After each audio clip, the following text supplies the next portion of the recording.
Rain battered the roof of my old house, each drop a hammer against my fraying nerves. I was 68, alone, and the ache in my chest wasn't just from the cold. What kind of mother waits for a son who never comes? The question gnawed at me as I sat by the window, watching the street blur into gray. My hands trembled, clutching the phone that hadn't rung in weeks. The silence was louder than the storm. I'd raised Daniel with every ounce of love I had, through sleepless nights and scraped knees, through his father's death and my own endless shifts at the diner. Now, he was a stranger, and I was just Ellen, the woman fading into the wallpaper of her own life. The pain in my chest sharpened, a blade twisting deeper. I ignored it like I'd ignored so much, his absence, his excuses, the way his wife, Karen, looked at me like I was a burden. But that night, something broke. I collapsed onto the kitchen floor, the cold tiles kissing my cheek as the world dimmed. My neighbor, Mrs. Carter, found me, her screams piercing the haze. The ambulance lights flashed red through my half-closed eyes, and I heard the paramedics' urgent voices. "She's stable, but we need to contact family." They found Daniel's number in my phone. I clung to a shred of hope, picturing his face, his voice, his hand reaching for mine. He didn't come. Hours later, as I lay in a hospital bed, tubes snaking from my arms, the doctor told me they'd called him. "He said he's tied up," the doctor muttered, avoiding my eyes. Tied up.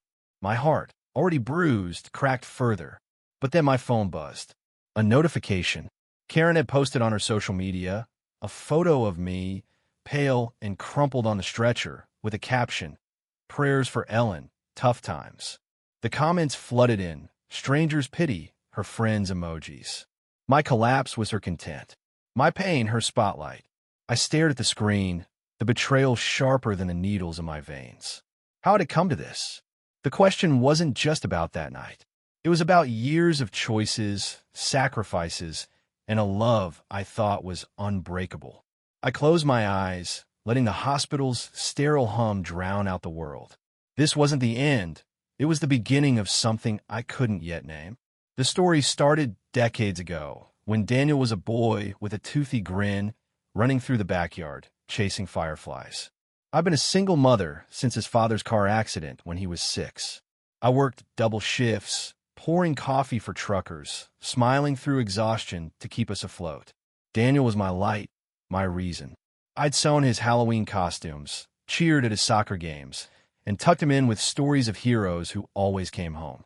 But as he grew, the distance did too.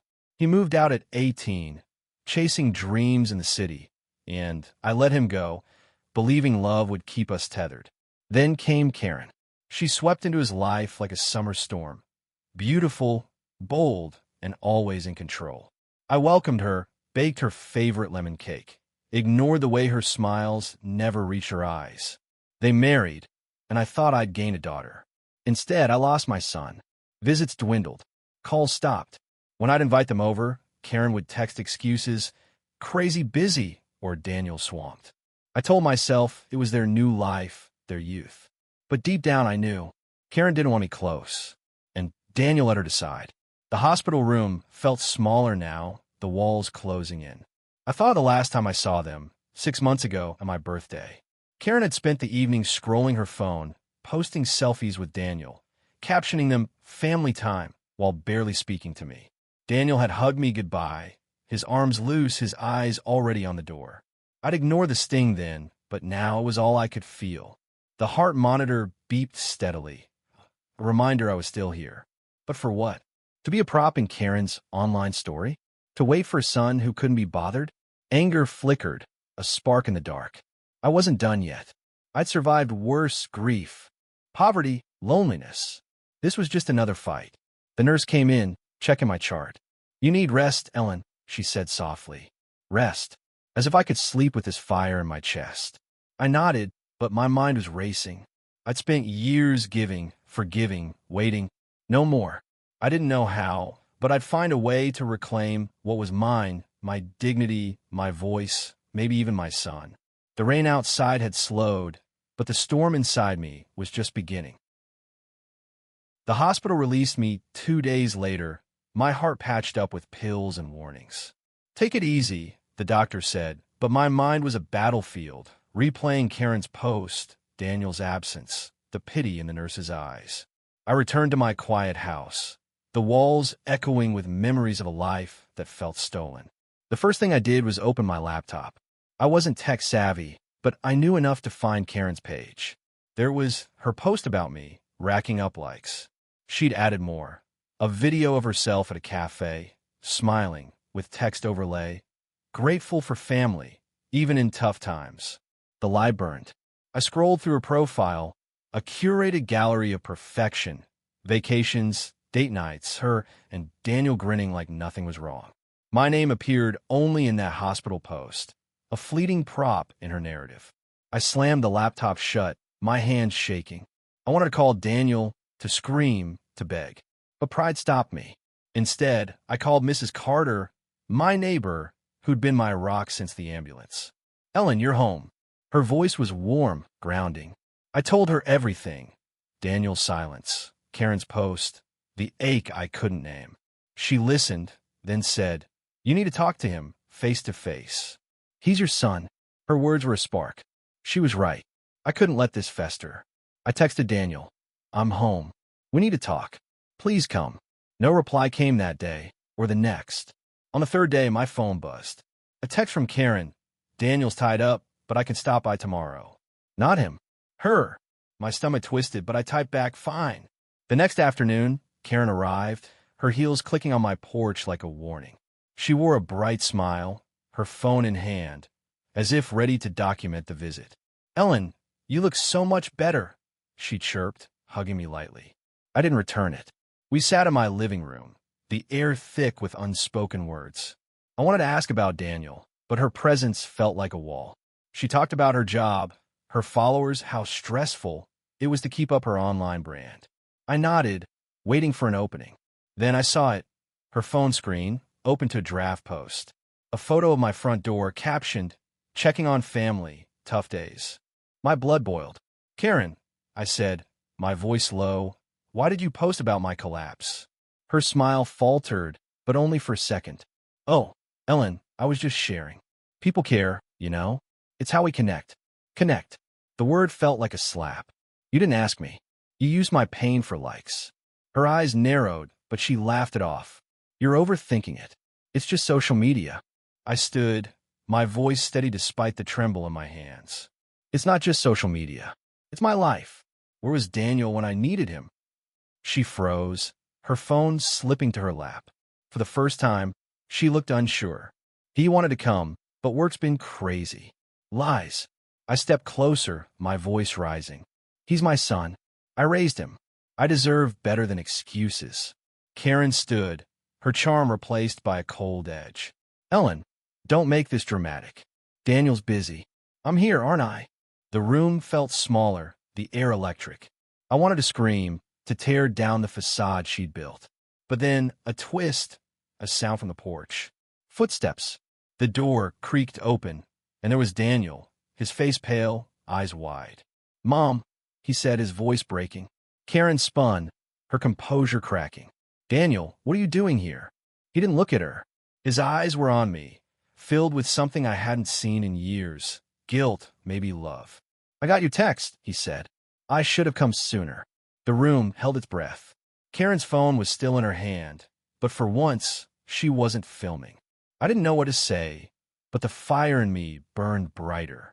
This was my chance, my moment to fight for what I'd lost. Daniel stepped inside, closing the door behind him, and I knew this wasn't just a visit. It was a reckoning. Daniel stood in my living room, rain dripping from his coat, his eyes locked on mine. Karen's presence felt like a shadow, her usual confidence wavering. I wanted to run to him, to hug my boy, but the years of silence held me back. "Why didn't you come?" I asked, my voice raw. "I was in the hospital, Daniel. They called you." He flinched, his hands clenching. "I didn't know it was that serious, Mom." Karen said. He stopped, glancing at her. She crossed her arms, her lips tight. "I told you she was stable." Karen cut in, her voice sharp. "You were swamped with work." I handled it. Handled it. The words were a knife. I stepped forward, my heart pounding. Handled it? By posting my collapse online? By making my pain your story. Karen's eyes flashed, but Daniel spoke first. You posted what? His voice was low, dangerous. He turned to her, and for the first time, I saw cracks in their perfect facade. Karen shrugged, but her nonchalance felt forced. It was just a post, Daniel. To update people. She's fine now, isn't she? He stared at her, then back at me, his face a mix of shame and confusion. Mom, I didn't know she posted anything. I'm sorry. Sorry. The word hung between us, heavy but not enough. I wanted to believe him, but the hurt ran too deep. You didn't come, I repeated. You didn't call. I raised you, Daniel. I gave you everything. And when I needed you, you weren't there. His eyes dropped to the floor, and the room felt like it might shatter under the weight of truth. Karen stepped forward, her voice rising. Ellen, you're being unfair. Daniel's building a life, a career. You can't expect him to drop everything. I turned on her, my voice steady despite the storm inside. I expected my son, not a post, not excuses. The air crackled, the tension a living thing. Daniel's head snapped up, his eyes darting between us. Stop, he said, his voice breaking. Both of you, just stop. He ran a hand through his wet hair, pacing the small room. Mom, I messed up. I should have been there. But Karen, he trailed off, looking at her like he was seeing her for the first time. You told me she was fine. You didn't tell me how bad it was. Karen's face hardened. I didn't want to stress you out. You had that big presentation. He shook his head, his voice rising. That's not your call to make. She's my mother. The words echoed, and for a moment, I felt a flicker of hope. But Karen wasn't done. She stepped closer to him, her voice low, almost pleading. Daniel, we're a team. I was protecting you. Protecting. The word twisted in my gut. I saw it then. The control, the way she shaped his world, his choices. And he let her. But now, he was here, and the truth was spilling out, raw and unstoppable. I sat down, my legs weak, but my resolve ironclad. Daniel, I said, my voice softer now, I don't want your apologies. I want to understand. Why did you let her come between us? He froze, his eyes glistening. Karen opened her mouth, but he held up a hand, silencing her. I didn't mean to, he said, his voice barely a whisper. It just happened. Work life her, it all pulled me away. The admission was a wound, but also a door. I wanted to reach for him, to bridge the gap, but the confrontation wasn't over. Karen's phone buzzed, breaking the silence. She glanced at it, her fingers twitching, and I knew she was itching to turn this into another post. Put it down, I said, my voice like steel. She hesitated, then set the phone on the table, her eyes defiant. Daniel watched her, and I saw something shift in him, a spark of realization, maybe regret. The room was a battlefield, but the war wasn't just between us. It was within Daniel, and I prayed he'd choose the right side. The silence in the room was a living thing, heavy and sharp, as Daniel stood between me and Karen. His eyes, once so familiar, were clouded with conflict. I wanted to shake him, to demand the sun I'd raised, but I stayed still, letting the moment breathe. Karen's phone sat on the table, a silent accuser. She reached for it, then stopped, her hand hovering. This is getting out of hand, she said, her voice tight but controlled. Ellen, you're blowing this out of proportion. It was one post. One post. The words were a spark to dry tinder. It wasn't just a post, I said, my voice rising. It was my life, Karen. My pain. You don't get to use that to build your brand. Daniel's head snapped toward her, his jaw tight. Is that true? Were you using Mom's collapse for your followers? Karen's eyes widened, but she recovered quickly, her voice smooth. Daniel, it's not like that. I was raising awareness, showing we care. Awareness. The lie was so blatant it stung. I stepped forward, my hands trembling, but my resolve unshaken. You didn't ask me. You didn't care. You saw a moment to exploit, and you took it. Daniel's face darkened, his eyes searching hers. Karen, show me the post. Her hesitation was brief, but telling. She grabbed her phone, opened it, and handed it to him. He scrolled, his expression shifting from confusion to anger. You wrote tough times like it was some drama for your fans, he said, his voice low. You didn't even tell me you posted this. Karen's composure cracked, her voice rising. I was handling it. You were busy, Daniel. I didn't want to bother you. He shook his head, stepping back. Bother me? She's my mother. The words were a lifeline, pulling me from the edge of despair. But Karen wasn't backing down. She turned to me, her eyes blazing. You're twisting this, Ellen. You're making me the villain when all I did was try to help. Help. The word was poison. I opened my mouth, but Daniel spoke first, his voice cutting through the tension. Stop it, Karen. Just stop. He turned to me, his eyes wet. Mom, I didn't know.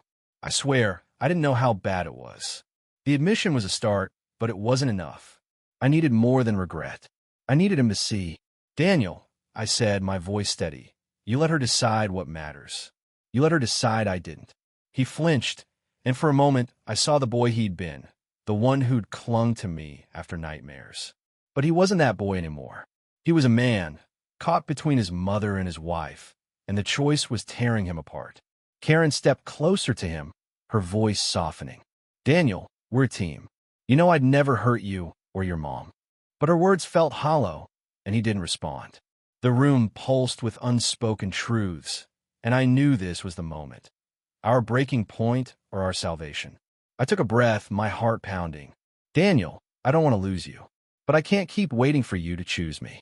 His eyes met mine, and for the first time in years, I saw him, really saw him. Not the man Karen had shaped, but my son, struggling to find his way back. He opened his mouth, but no words came. Karen's phone buzzed again, and she glanced at it, her fingers twitching. Don't, Daniel said, his voice like steel. She froze, and the air shifted. This wasn't just about the post anymore. It was about loyalty, love, and the family we'd all failed to protect. I felt the weight of it, the years of silence and sacrifice, and I knew I couldn't let it end here. I had to fight, not just for Daniel, but for myself. The standoff in my living room felt like a storm about to break. Daniel's eyes darted between me and Karen, his silence louder than any words. I could see the war in him, loyalty to his wife, guilt for his mother, and something deeper, a longing to fix what had fractured. Karen stood rigid, her phone still in her hand, her defiance flickering like a candle in the wind. I wanted to scream, to demand answers, but I held back, letting the moment unfold. Daniel finally spoke, his voice low but firm. Karen, you should have told me. You should have let me decide. Her lips parted, but no words came. For the first time, she looked small, caught in her own web. I thought I was helping, she said, but the excuse sounded weak, even to her. Daniel turned to me, his eyes pleading. Mom, I'm sorry. I didn't see how far things had gone. His apology was a thread, fragile but real. I wanted to grab it, to pull him close, but the hurt was still raw. Seeing is one thing, I said, my voice steady. What are you going to do about it? He blinked, caught off guard. Karen stepped forward, her voice sharp. Daniel, don't let her guilt trip you. We have a life, responsibilities. But he held up a hand, silencing her. No, Karen, this isn't about our life. This is about Mom's. The words hit like a thunderclap. I felt a surge of hope, but also fear. This was uncharted territory, and none of us knew where it would lead. Daniel took a step toward me, his voice breaking. I've been a bad son. I let work, Karen, everything pull me away. But I'm here now. Here now. The words were a lifeline, but they didn't erase the years of absence. I nodded, my throat tight. I don't need promises, Daniel. I need you to show up. He nodded, tears brimming. Karen's face twisted, a mix of anger and desperation. Daniel, you can't just, she started, but he cut her off. Enough, Karen. This isn't your call. The room seemed to hold its breath. Karen's eyes flashed, and she grabbed her phone, her fingers moving fast. I realized what she was doing, drafting another post. Before I could speak, Daniel snatched the phone from her hand. No more, he said, his voice like iron. This stops now. Karen's mouth opened, then closed, her composure crumbling. For the first time, I saw her not as the untouchable influencer, but as a woman scrambling to hold onto control. Daniel turned to me, his eyes steady. Mom, I'm staying tonight. We'll talk. Really talk. My heart leapt, but the victory felt fragile. Karen stormed toward the door. her heels clicking furiously. "Fine," she snapped. "Do what you want." The door slammed behind her, the sound echoing like a gunshot.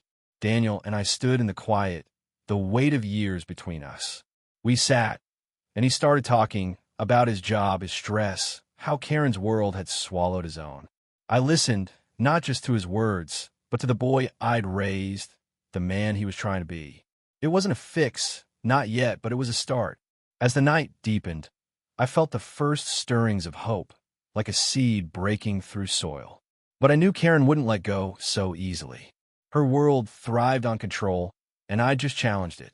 The fight wasn't over. It was only beginning. Daniel stayed until midnight, his words spilling out like a dam breaking. He spoke of pressure, at work, in his marriage, in the life he'd built with Karen. I listened, my heart aching for the boy who'd once promised to never leave me alone. We didn't solve everything that night, but we rebuilt something, a fragile bridge between us. When he left, he hugged me, his arms tight, like they used to be. "I'll be back, Mom," he said, and I wanted to believe him. The next morning, my phone buzzed with a new notification. Karen had posted again. This time, it was a photo of her, eyes red, sitting in a dimly lit room. The caption read, "Sometimes family drama cuts deep. Keep us in your thoughts." My stomach churned. She'd turned our fight into her narrative, painting herself the victim. Comments poured in, strangers offering sympathy, unaware of the truth. I wanted to scream, to expose her, but I knew that was her game. Attention, always attention. I called Daniel instead. "Did you see what she posted?" I asked, my voice tight. He sighed, heavy and tired. "Yeah, I saw it. I'm handling it, Mom." Handling it. I didn't know what that meant, but I trusted the fire I'd seen in him last night. Days passed, and Daniel kept his word. He came over, helped with chores, sat with me over coffee. We talked about the past, about his father, about the years we'd lost. Each visit felt like a stitch in a wound, slow but healing. Karen, though, was a shadow over us. Her posts continued, vague, emotional, always casting her as the misunderstood hero. I ignored them, focusing on Daniel, but the town wasn't so kind. Whispers followed me at the grocery store. Eyes lingered too long. Karen's online world was bleeding into mine, tainting my name. Then came the twist I hadn't seen coming. Mrs. Carter called, her voice urgent. "Ellen, you need to see this." She sent me a link to a local news blog. Someone had leaked a story. Local woman's hospital collapse sparks family feud. It quoted Karen's posts, painting me as a bitter mother tearing her son's marriage apart. My hand shook as I read it. This wasn't just social media anymore. It was a public attack. I called Daniel, my voice trembling with rage. "Did you know about this?" He was silent for a moment, then said no, but I'm coming over. He arrived an hour later, his face pale. "Karen didn't write the article," he said, "but she fed the story to a friend who blogs." I confronted her. She admitted it. The betrayal cut deeper than I expected. Karen hadn't just used me. She'd weaponized our pain. Daniel sat, head in his hands. "I thought I could fix this, Mom. I thought I could make her see." I touched his shoulder, my voice soft but firm. "You can't fix her, Daniel. You can only choose what you stand for." He looked up, his eyes searching mine. I saw the weight of it. The life he'd built, the love he'd thought he had, crumbling under the truth. "I'm done letting her control me," he said finally. "I want to be your son again." Tears stung my eyes, but I nodded. The fight with Karen wasn't over, but this moment was ours. We were rebuilding, brick by brick, and no post could take that away. The days after Daniel's decision felt like a fragile dawn, light breaking through a long night. He moved out of the house he shared with Karen, renting a small apartment nearby. He didn't talk much about their fights, but I saw the toll in his tired eyes, the way he carried himself like a man waking from a spell. We spent evenings together, cooking simple meals, laughing over old photos, rediscovering the bond I'd thought was lost. Karen's posts grew quieter, her online presence less vibrant, as if the air had gone out of her story. But I knew she wasn't gone. Not yet. The town still buzzed with her narrative, the blog post lingering like a stain. I refused to let it define me. I started volunteering at the community center, teaching knitting to kids, sharing stories of resilience. People began to see me, not as the bitter mother from Karen's tale, but as Ellen, the woman who'd survived. One afternoon, Daniel came over, his face lighter than I'd ever seen. "I filed for divorce," he said, his voice steady. "It's not just about you, Mom. It's about me, who I want to be." I hugged him, tears falling freely. It wasn't joy. It was relief, pride, a mother's love reborn. Karen fought back, of course. A final post, a long, tearful video about moving on and healing from toxic family. But it didn't stick. Her followers dwindled, her influence fading as the truth seeped out. Daniel and I grew stronger, our bond a quiet victory. I thought of my collapse, the hospital bed, the pain of his absence. It had been the spark that forced us to face the truth, to rebuild what we'd lost. I wasn't just surviving anymore. I was living, surrounded by people who saw me, who valued me. Daniel was at my side, not as a promise, but as a choice. The rain had stopped, and the sun warmed my old house, filling it with light. I looked at my son, his smile a mirror of the boy he'd been. I knew we'd made it through. Not perfect, not without scars, but together. And that was enough. End.